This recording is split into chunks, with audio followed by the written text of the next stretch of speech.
जोगेंद्र नाथ मंडल। इनका जन्म 29 जनवरी 1904 को बंगाल के बरिशाल जिले के मईसकड़ी गांव में हुआ था। इनके पिताजी का नाम रामदयाल मंडल था और माता का नाम संध्या रानी था। साथियों, 12वीं शताब्दी में बंगाल में नमो शूद्राय संप्रदाय के लोग जो है वो पावर में थे, सत्ता में थे, और इन्हीं नमो बुद्धाय संप्रदाय के बहुत से लोगों ने बौद्ध धर्म स्वीकार किया था। बहुत लोग बुद्धिस्ट बन गए थे। इस संप्रदाय के लोग ज्यादातर दस्तकारी कला में काम करने वाले, खेती में काम करने वाले, तरह तरह के छोटे छोटे उद्योग करने वाले, और ज्यादातर लोग मछली पकड़ने वाले लोग थे। तो ये बाद में इन लोगों को ये थोड़ा संपन्न भी हो गए। ये ब्राह्मणवाद के विरुद्ध, ब्राह्मणवाद की किसी बात को नहीं मानना और उनके आडंबरों को, पाखंडों को नकारना, इससे इन लोगों ने, ब्राह्मणवादी लोगों ने, इन्हें हर सुविधाओं से, शिक्षा से और ज्ञान से वंचित रखकर इन्हें हर दम धीरे धीरे घृणित और बहुत ही दयनीय स्थिति में इनको ला दिया। तो जोगेंद्र नाथ मंडल इसी नमो शूद्राय संप्रदाय में पैदा हुए थे। वो बचपन में अपने जो दयनीय समाज थी, जितनी गरीबी, लाचारी और उनके साथ शोषण होता था, तो इससे बिल्कुल वो परिचित थे और बहुत दुखी रहते थे कि का जो विषमता है, इस तरह का शोषण क्यों हो रहा है उनके समाज पे। तो उन्होंने ये सोचा कि अगर मैं नौकरी करूंगा तो मैं केवल अपना ही पेट पालूंगा, मैं समाज को नहीं देख पाऊंगा। तो उन्होंने नौकरी करने का जो विचार है वो अपने मन से छोड़ दिया। तो 1935 में वो कलकत्ता हाई कोर्ट में वकालत उन्होंने शुरू की और काफी दिनों तक वकालत करते रहे, लेकिन उन्हें लगा कि यह पेशा भी उनके रोजी रोटी से संबंधित है, वे समाज की सेवा नहीं कर पाएंगे। तो उन्होंने राजनीति में जाने का, उन्होंने कहा कि राजनीतिक रूप से अगर हम बलवान होते हैं, शक्तिशाली होते हैं, तो हम समाज को कुछ दे पाएंगे। तो उन्होंने कांग्रेस पार्टी उस समय कुछ काम कर रही थी, इस तरह से राजनीतिक रूप से सक्रिय थी और ज्यादा कुछ पार्टियां थी नहीं, तो वो उसमें शामिल हुए। 1941 में फजलुर रहमान की बंगाल में ब्रिटिश गवर्नमेंट के समय जो प्रतिनिधित्व का नियम लागू हुआ था, उसके तहत फजलुर रहमान, फजलुल हक की बंगाल में सरकार बनी और जोगेंद्र नाथ मंडल उस सरकार में सहकारिता मंत्री बनाए गए। तो उसी समय बंगाल में बड़ा अकाल पड़ा, बड़ा भीषण अकाल पड़ा, लोग मर रहे थे, लोगों के पास कुछ भी नहीं था, ना दवा और ना खाने का। तो उस समय उस अकाल में लगभग 40 लाख लोग मरने की जो उम्मीद बताई जा रही है कि 40 लाख लोग मर गए थे। तो इस अकाल में जोगेंद्र नाथ मंडल ने ऐसे जो पीड़ित लोग थे उनकी बड़ी मदद की। वो एक दयालु प्रकृति के थे, तो उनका बड़ा नाम हुआ और उनकी बड़ी शोहरत हुई। उन्होंने तन मन धन हर तरह से समाज की सेवा करी। 19 जुलाई 1942 को जोगेंद्र नाथ मंडल बाबा साहब का जो शेड्यूल कास्ट फेडरेशन जगह जगह पूरे भारत में फैल रहा था, तो उनको अच्छा लगा और वो 1942 में इस फेडरेशन में एक शामिल हो गए और उसके सदस्य बन गए।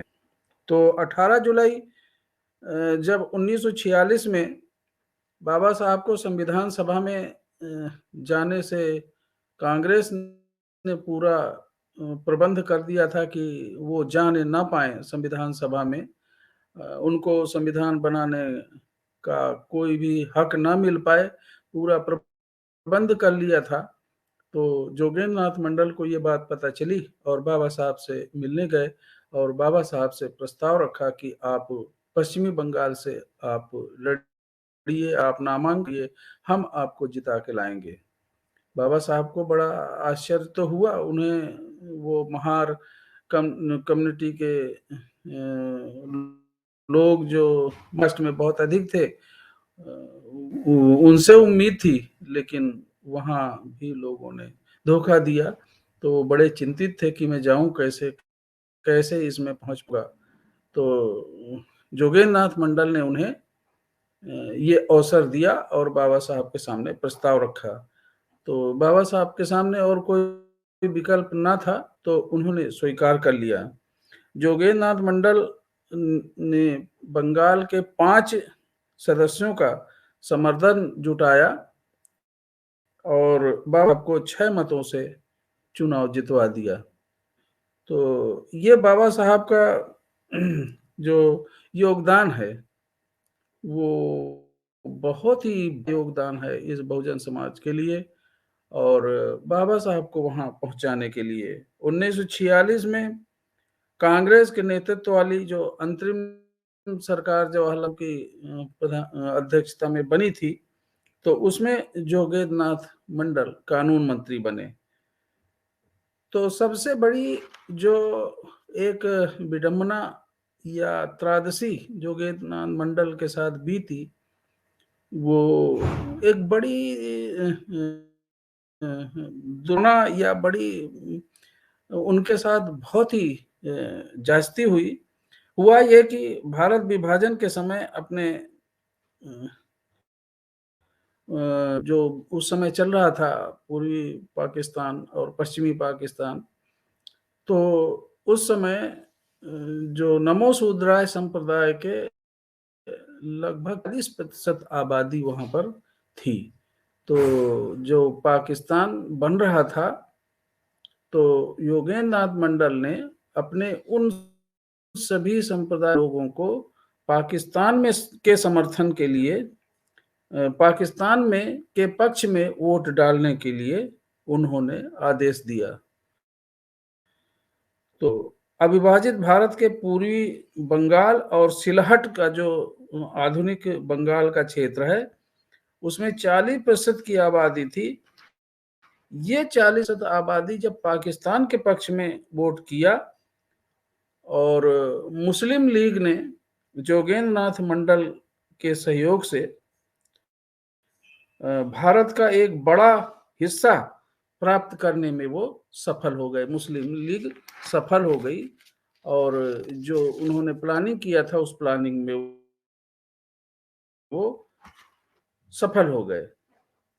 तो इसी मुद्दे पे बाबा साहब और जोगेंद्र नाथ मंडल से मतभेद हो गया। बाबा साहब ऐसा नहीं चाहते थे। रीजन क्या है कि जोगेंद्र नाथ मंडल दलितों की बड़ी संख्या लेकर पाकिस्तान में चले गए थे, तो वहां के कानून मंत्री भी बन गए। तो उन्होंने ये सोचा कि जो पाकिस्तान में हमने ये अपनी हिस्सेदारी ली है, तो दलितों को उचित प्रतिनिधित्व मिलेगा, उनके हितों का संरक्षण होगा। मगर उनकी सोच गलत निकली। मुसलमानों के कट्टरपंथी नेता दलितों के धर्मांतरण पर अड़ गए। उन्होंने जो ये लगभग 40% की आबादी वहां शामिल हुई थी, तो उन्होंने कहा कि सब लोग मुस्लिम धर्म, इस्लाम धर्म स्वीकार कर लें। जबरदस्ती उन पे अन्याय अत्याचार होने लगे, उनके घर जलाए जाने लगे, यहाँ तक कि उस संप्रदाय के लड़कियों को अगवा करके ले गए वो लोग और बड़ा जुल्म जाती उन पे होने लगी। तो जोगेंद्र नाथ मंडल ने इस घटना पर कि ये अन्याय अत्याचार पे बहुत आपत्ति जताई, उन्होंने सरकार को बहुत पत्र लिखे, उन्होंने गुहार लगाई, लेकिन उनकी एक भी ना सुनी गई। तो इसी समय ये त्रासदी की जो मैं बात कर रहा था कि जोगेंद्रनाथ मंडल जी को अपनी गलती का एहसास हुआ और वो पाकिस्तान छोड़कर पश्चिमी बंगाल में गुमनामी की ज़िंदगी जिए, उनका पता ही नहीं था कहाँ हैं वो। और 5 अक्टूबर 1968 में उनका देहांत हो गया। ये जोगेंद्रनाथ मंडल का कोई गलत इंटेंशन नहीं था वहाँ पे इस पूरे वर्ग को, क्योंकि यहाँ अ, उन्हें बड़ा उनके साथ दुर्भाव था ही, तो वो पाकिस्तान से एक उनको जगी कि हम अपने हक लेकर और इस संप्रदाय को सुरक्षित रख पाएंगे। लेकिन एक दलित मुस्लिम गठजोड़ जो उस समय की बड़ी जरूरत थी और वो सफल हो गया होता, तो आगे आने वाले समय में ये गठजोड़ पूरे भारत के लिए एक उदाहरण बनता। लेकिन वो मुस्लिम कट्टरपंथियों ने जोगेंद्रनाथ मंडल को धोखा दिया और वो संभव न हो पाया। लेकिन जोगेंद्रनाथ मंडल का ये योगदान कि बाबा साहब उन्होंने संविधान निर्मात्री सभा में भेजा, वो सदैव अविस्मरणीय रहेगा। वो बहुजन समाज उनका सदैव ऋणी रहेगा। बाबा साहब के प्रति ये किया गया उनका उपकार जोगेंद्रनाथ मंडल का, ये बहुजन समाज सदैव उनके ऋणों से कभी मुक्त नहीं हो पाएगा। और बहुजन समाज जोगेंद्रनाथ मंडल के इस योगदान को सराहते हुए उनको नमन करता है और उनके इस मूवमेंट को आगे बढ़ाने के लिए हरदम प्रेरित रहेगा। जय भीम, नमो बुद्धाय, नमः।